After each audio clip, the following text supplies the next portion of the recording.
Hi, Jeff Goheen here. I wanted to talk to you a little bit about the craniosacral rhythm. Headaches, lower back pain, kind of can't seem to get rid of it, shoulder pain, kind of going down the spine, spinal pain, all these type of pains.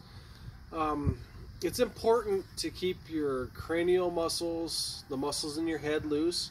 And it's important to keep the muscles that kind of surround your sacrum, your tailbone, and your hip bones loose, because you have to have the cerebral spinal fluid nourish the brain, the spinal cord, all the way down to the end and then back up.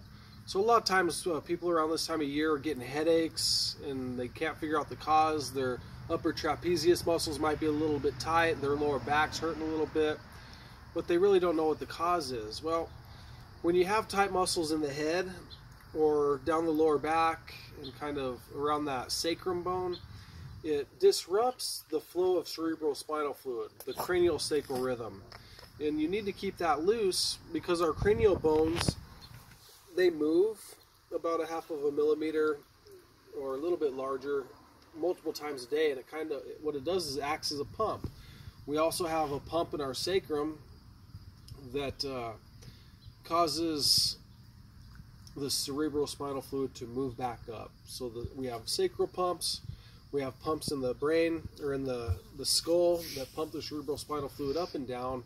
And you need to keep these muscles loose. You need to rub your head, you need to rub your lower back, you need to have somebody else rub it for you, you need to rub your neck, keep your neck loose, and it'll aid in the cerebral spinal flow, the craniosacral rhythm, and that's important to overall health.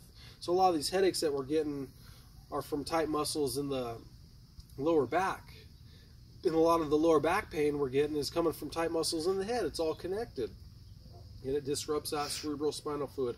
And what happens is we have our spinal cord, and off the spinal cord we have our nerves coming off. We have our major sciatic nerve coming down the leg, the longest nerve in the body. It goes all the way through the leg, down to the heel of the foot. We have our brachial plexus, which is a group of 3 major nerves that feed the arm. And when there's disruption in the cerebral spinal fluid, it causes effects along the spinal cord, and then you feel it in different places of your body, like your organs, your extremities, your legs, your hands, things like that. So the craniosacral rhythm, the cerebral spinal fluid is very important to keep it flowing. And the way to keep it flowing is to keep these muscles around these pumps, the pumps in the cranial bones that actually move, and they help pump, and the pump in the sacral pumps that pump it back up. And we have this continuous flow of cerebral spinal fluid that's constantly moving. You can feel it, a trained professional can feel it through their hands, anywhere on the body. You can see the craniosacral rhythm working in action when you're looking at your stomach really closely and things like that. So for overall vitality and health, you need to keep the craniosacral rhythm flowing like fluid, like a water, kind of like the ebb and flow of the waves on Earth and the ocean. It's the same thing that's going in our body. We have an ebb and flow of cerebrospinal fluid nourishing our brain and our spinal cord. So we'll talk more about that later. Jeff Goheen's Self-Health Guide. Hey, Springboard Your Life, check it out. It's a program. We're going to be talking more about that. Thanks for joining us. Bye.